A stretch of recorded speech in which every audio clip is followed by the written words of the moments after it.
hello. Welcome to Rise and Resonate. This is a podcast dedicated for those who want to lead with influence, make needed impact, and earn more income.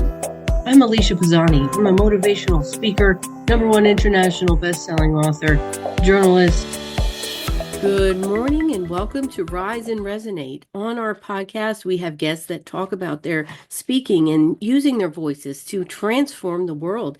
Today, I'm happy to welcome Coach Sonia.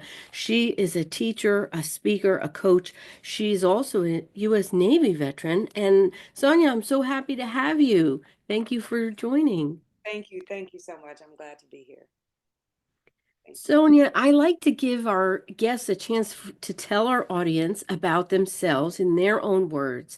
Can you give our audience a little bit of information about yourself? Well, let's see here. In 1976, no, but I'm from a small town in Louisiana. It's called Natchitoches, the City of Lights, is where I hail from.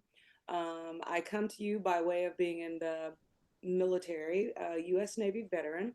I served a number of years there and I did reserves, and so I'm proud to be the veteran that sits before you today. I am a mother of twin boys. They're college students going to my alma mater. They are 21 now, and so soon they'll be graduating next year. So I'm pretty proud and pretty happy about that. Um, I come from a rather large family, and I am also um, a book author. I've penned 3 books. One is a children's book, Charlotte Mingley, the Daydreamer, of which I just released, re-released rather. Just did the illustrations over because I thought they would be much nicer. I've also authored Fatherless Child, and I have done a collaboration with Johnny Wimbrey on a book entitled Push, Persist Until Success Happens.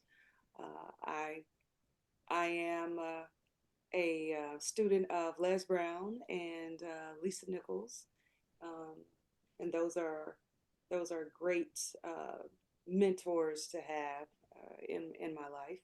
And I am today a coach of leadership and empowerment. I like to say lifestyle specialist, but you know that's that's how we'll go about it here. But yeah, you call me Coach Sonia, and I am glad to be here to be standing strong and resilient in the climate that we're in and the future that we're building. Wonderful. That gives everyone a really nice picture of who you are, who you were, how you came to be. And we share a lot of things. I'm also a fatherless child.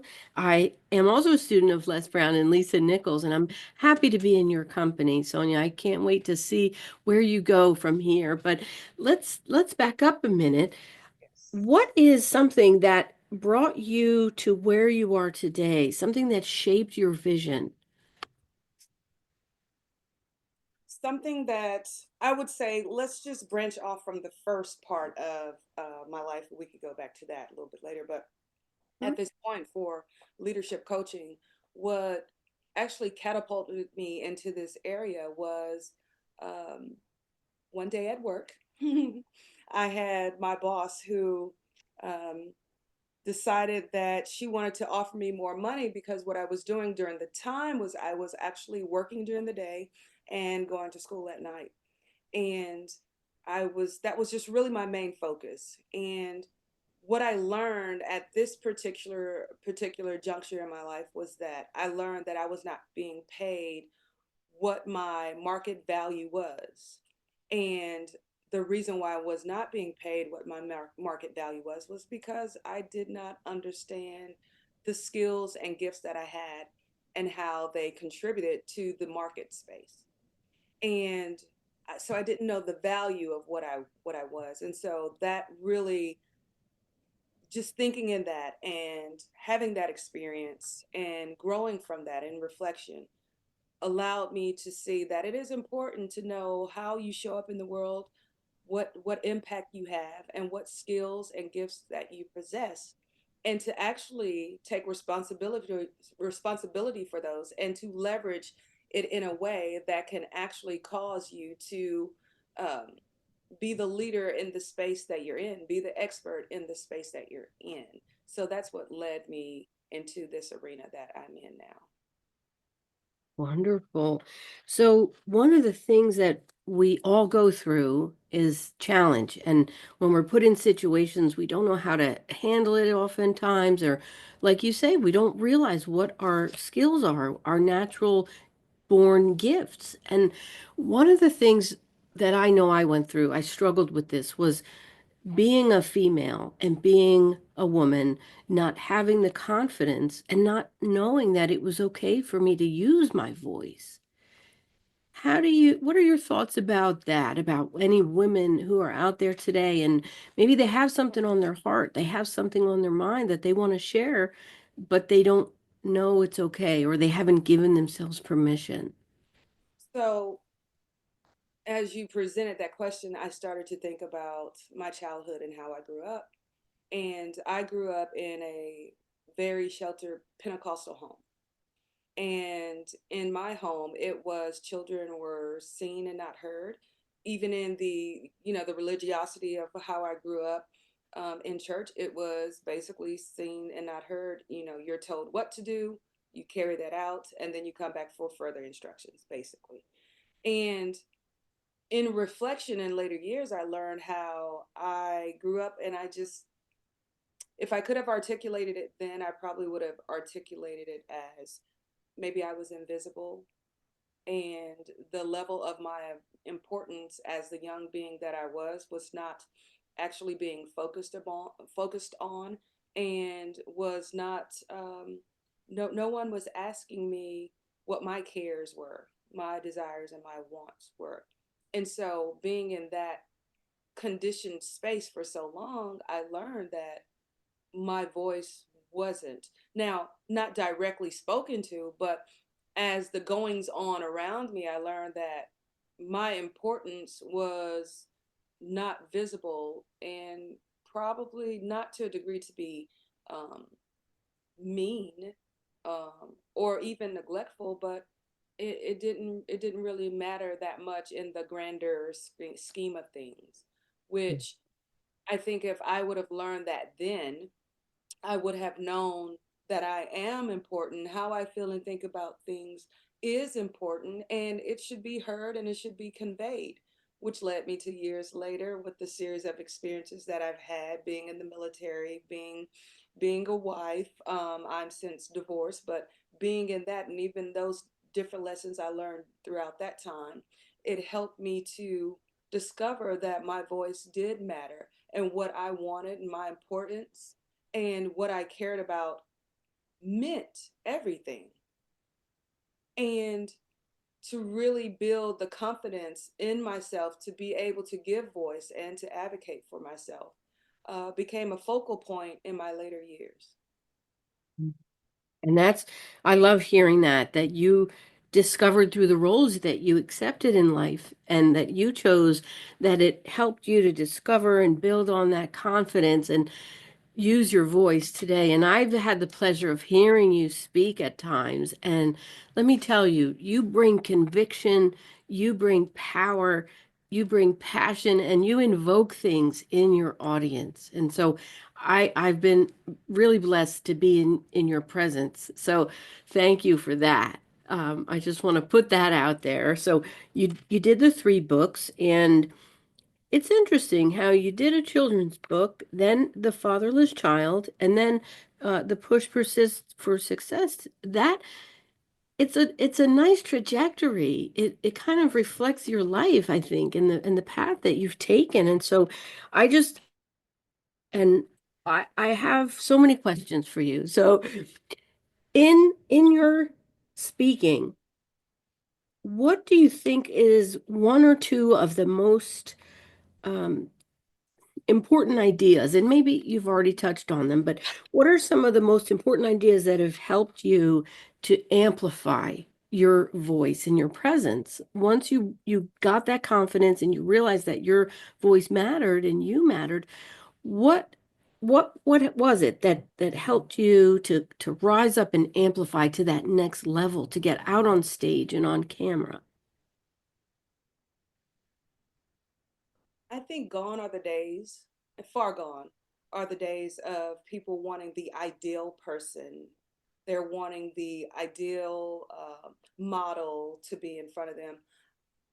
For me, which is the theme of my YouTube channel, um, authenticity is ever important. Uh, I think people, and definitely my audience, needs to know that, sometimes you get things exactly like you want, and sometimes you don't. Sometimes you fall short. But it's okay, because when you are walking and when you are being and when you are a thinking body of your authentic self, that I think that is just one of the major and key ingredients to being a person of value, of worth, of quality, to be authentic, to say, hey, you know what, I didn't get that right, I didn't quite do that the right way, or sometimes when you don't do things the ideal way, you come into these amazing discoveries of self, interests, embarking on new desires of things that you did not know that was really in your soul's longing. So Mm, for me, authenticity is important, and to be okay that you're not, everybody's not for everybody. And mm, who you are for will be there for you, and who you are drawn to, you cannot I'm going to say fake influence, but technically you really can't. Like true influence, and you don't have to wonder and go back through the files and wonder, oh well, what did I say? Well, what was I thinking, and how was I feeling at that time? Because you're genuinely being you at all times. And I think for me, and what I have to give to others and my impact and influencing them is just my authentic self. I can only be me. I'm pretty good at me. Everybody else is taken. So I'm pretty good at being Sonia, and that works for me. And what I've mm. learned was being authentically me, and being in the space that nurtures me is important, because when I reflect back when I was younger and growing up, they have this idea. Like I said, I grew up Pentecostal, and so they have a certain space of how, at least how I grew up, how things should be and things should go, and this is the shoulds. But no one's checking in on that person to say, hey, I know we said it should go this way, but what do you think about that? Can you weigh in on that? How do you feel about that? How does that align with who you authentically are as a person? No one was asking those questions, and no one was coming to have those one on ones with me. It was just, you are seen, you're not heard. I'll tell you when to do A, I'll tell you when to do B, C, and D. And how you feel about it never factored in. So, Yeah. authenticity. That's right, because I know in a lot of even prior generations where that was the viewpoint for a lot of Americans, and even in other societies around the world, we're seeing that the people are not seeing things the same. The things we're taught, the things we're shown, and what we experience really is not a benefit to us. But let me ask you, Sonia, would you say you're more an introvert or extrovert? I think I'm about 49, 51. I Oh. think I like my alone time when it's alone, but then when I'm out in the, I guess you would say, the exposures of others, I enjoy that just as well. I do love the human spirit. So I love those quiet moments where you can reflect and think and be in deep thought. But I also like to be around others who are thinking bodies and explorative and adventurers of life. So I would consider myself a 49, 51, probably venturing more on the 51 percentage being extrovert. Yeah. Well, it's interesting because I've heard people say that they're introverted extroverts or extroverted introverts. And so, you may want to consider those, but it's true that when, I said something recently to someone that I'm an introvert, and they looked at me, and then I realized, wait a minute, before I turned 49 and stepped into my authenticity, I never I wasn't like this at all. I would not be here in this place today. So I get it that, we're complex as people, and how wonderful, isn't it, to see that human spirit and Yes. see the development. I mean, even as a mom, I mean, twins going to college at the same time. Whoa, let me give space for that for a minute. But really, that you must be so proud. Um, how do you think has being a mother shaped who you are today as a speaker?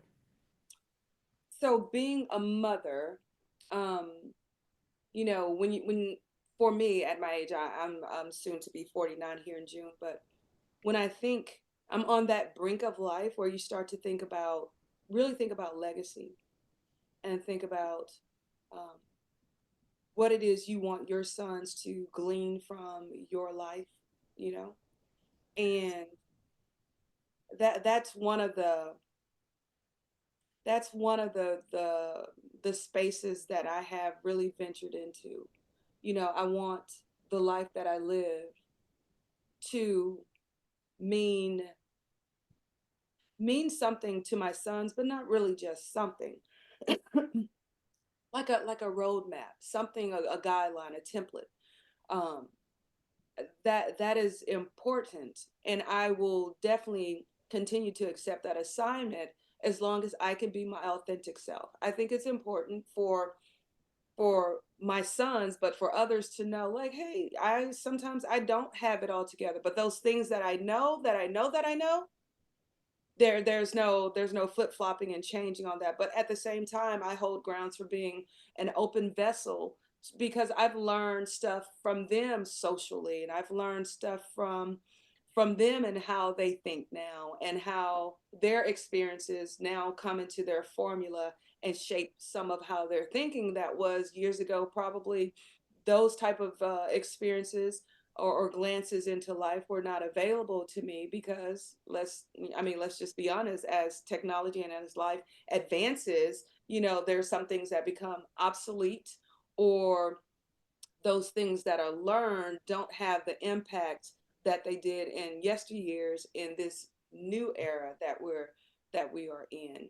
um, so I start to think in terms of the legacy, like being true to myself, being my authentic self, and walking in that. Um, that Yeah, is and you said something in the beginning about responsibility, that for leaders you talk about knowing your skills, mhm, knowing the value, and then having responsibility for those. And so I hear some of that in what you're saying, that you want to be able to use your life and the wisdom that you've gained and impart that on your sons and others too, because despite the fact that the technology is changing, the world is changing, Lord knows the economy, everything is changing at this very moment, but we we can still learn. Some of those humanistic pieces are still the same. Everyone wants to have that calm, the mindset. They want to have that ability to feel at peace with their life and with what they're doing. And so some of the lessons that you're sharing are definitely going to impact your sons and future generations. I know that's true. So thank you. And being a mother, it's like that, right? We have to tie in our role where they watch us. They watch everything we say and everything we don't say. So now, as a speaker, I've found that when I'm having taken some of those lessons, I realize people have been coming to me for years asking, yeah. right? So I've been doing this like all along, but that analysis and everything, every experience we've been through really helps us in our efforts as a speaker, because we have to connect with our audiences and we have to solve problems that they don't even know they have. So if I were to ask you another question, what strategies have you used to create those powerful messages that you share? I've heard you reference poems, for Mhm, example. Do yes. you want to talk a little bit about some of the strategies you use to develop those powerful messages? Yes, yes. So I'm a meditator. I'm a person who believes in prayer. I'm a person who believes in communing, excuse me, just getting over this, communing with God. And I think that God is within us. And I think when you can sit still and listen to that still small voice internally, it will never lead you wrong. And I believe in authentic soul, physical, mental. I believe in alignment. And those things that are not in line with you on a spiritual level, and I'm not saying religious, I'm saying spiritual level that brings you soundness and keeps you grounded. When you're able to still away and tune into that, then your walk of life is peace. Your Mm-hmm. walk of life is joy. Your walk of life is abundant. Um, Mm-hmm. it's important to be abundant in all spaces um, of my life.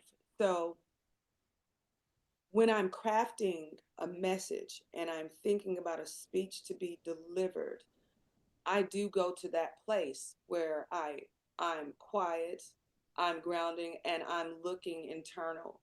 And when I think in terms of my audience, what is it that they need from me? Is this is a part of my meditative space when I am, crafting what message to give and what is at the heart of what someone needs from me. And it can be anything from speaking on the phone to, my sons or my mother, to speaking to a full, filled auditorium. I think that's important to go to that space, because when you can tap into that, you're not just the mouthpiece just up there, shooting off rhetoric. You are actually tapped in, tuned in, turned on, as one of my favorite folks likes to say. Excuse No worries. We're me. gonna edit that out. No worries. Sorry.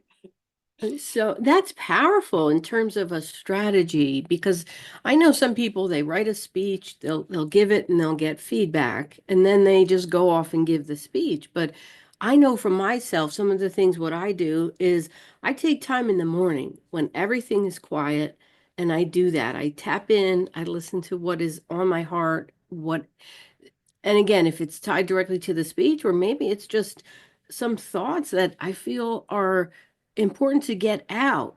Yeah, So that's another piece that I typically do that in the morning. And a lot of what comes out ends up in a speech. So yeah, I love that journaling, that quiet time, and it's definitely one of the number one strategies to be able to speakers listen up. If you're interested in speaking or want to refine your gift, listen to Coach Sonia in terms of taking that quiet time, aligning with your beliefs, and get grounded so that you can ask the question, what do they really need from you? Oftentimes, it isn't what you want to say; it's what they right, need to hear. exactly. Yeah, we're a vessel. We're a vessel. We're a conduit, so that whatever it is, someone can come there, with whatever on their mind. But when you're tapped in and you're listening to who you are and your alignment, that one person, it could probably fall on deaf ears to the rest of the audience, but that one person may have needed the very thing that you needed to say, because it could make a difference in their life and a decision that they were going to make or not make in the next few moments. And I believe, at those times, that's the person that I showed up for. And I just think it's important to stay humble about that, and be the vessel that you are purposed to be. But you did mention poems. So, yeah, one of my favorite poems is I have it right here, The Road Not Taken by Robert Frost. Two roads diverge in a yellow wood, and sorry, and be one traveler. That right here, and sorry I could not travel them both, and be one traveler long I stood, and looked one down as far as I could until where it bent in the undergrowth. My favorite poem. And the reason why that's my favorite poem is because, in life we have many intersections, right? But Mhm. it was shortly, maybe a year or two after my sons graduated high school and went into college, that this poem came up, where I'm like, I was really two roads diverge in a yellow wood. Of course, without the descriptors, it wasn't yellow, but it was a divergence in life, and I had to pick a path of which way I was going to to travel there, and either way, who was it? The great automobile manufacturer, Tom Ford.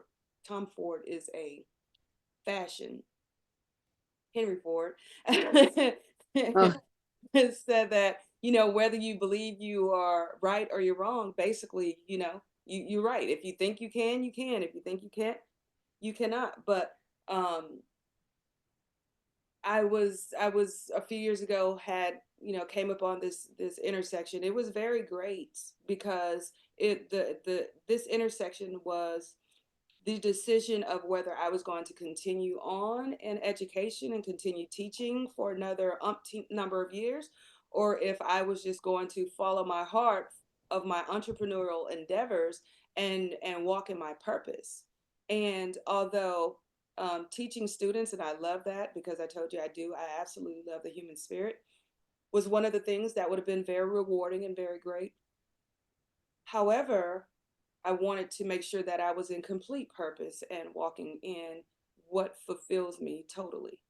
And that poem came up, um, and I made the decision to go ahead and take a few years sabbatical and get right into coaching. And so I took the road not taken by most, because teaching has security and it has, financial security, and it has a place for you to be Monday through Friday and, throughout the year.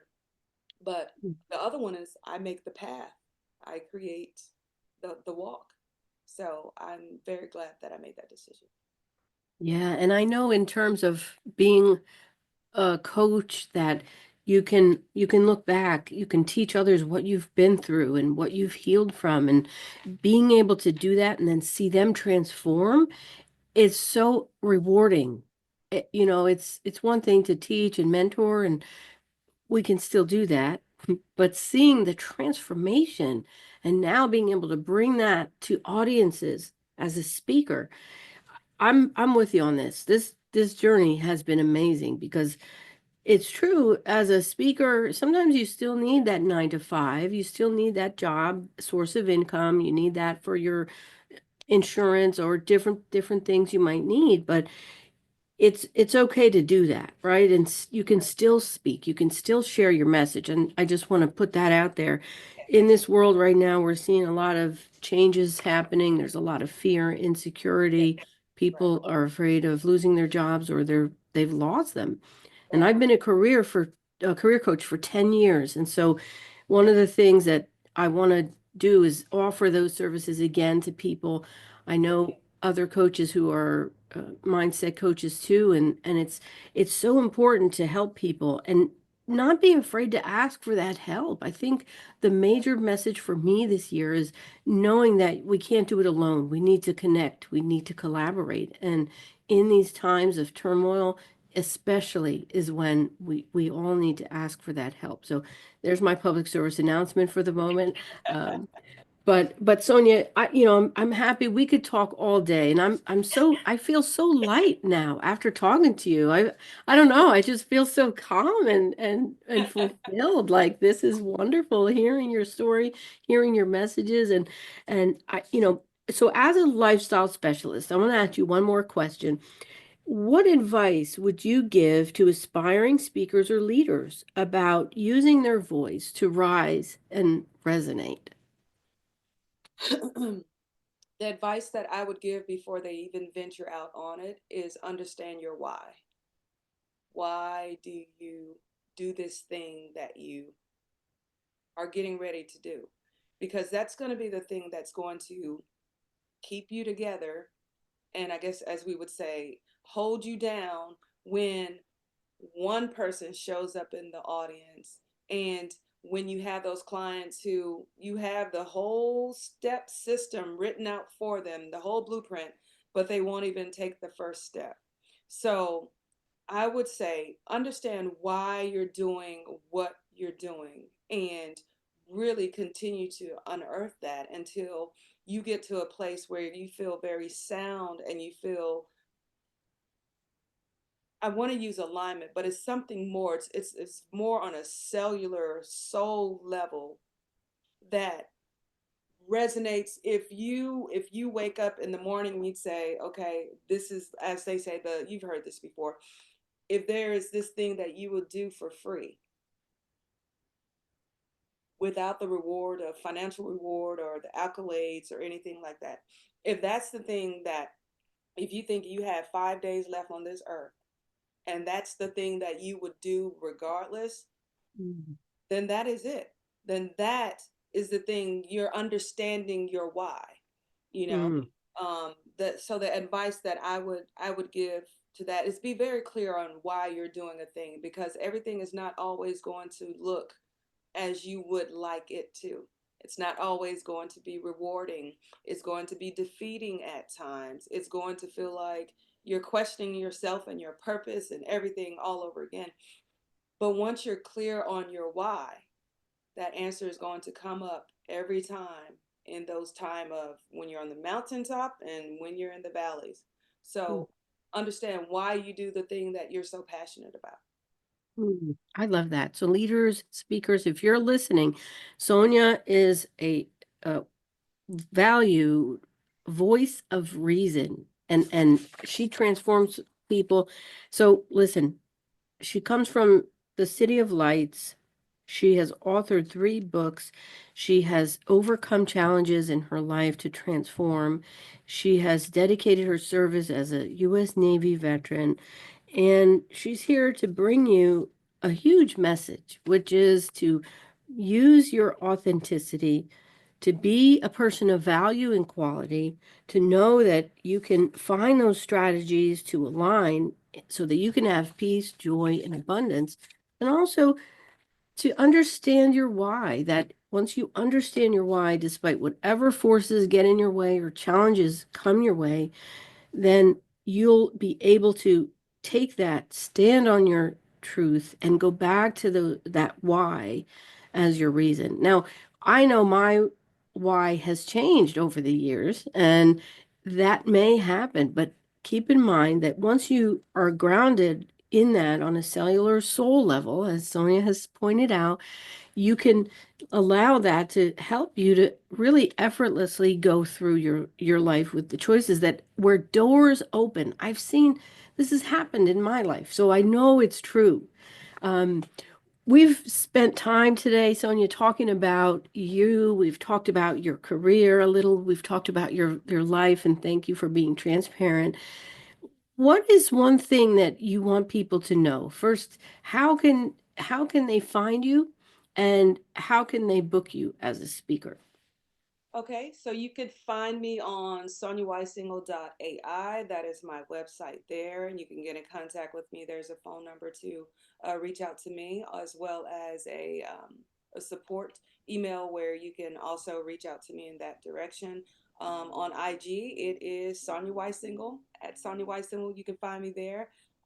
Facebook, same thing, Sonia Wysingle, and on YouTube, I have some videos up and coming. You can look at Wise Coaching, and I didn't put my LLC on there. So at Wise Coaching or at Sonia Wise Single, you can find me there on YouTube. So Oh, the same thing. Wise Coaching, is it WYS? WYS. Thank you for that, Alicia. I appreciate it. WYS Coaching. Wonderful. Well, And Sonia, yeah. yeah, so again, I know that we're going to partner on things coming up. We're going to collaborate. But thank you so much for being on the show today, helping others to rise and resonate through your experiences. I can't wait to see where we go from here.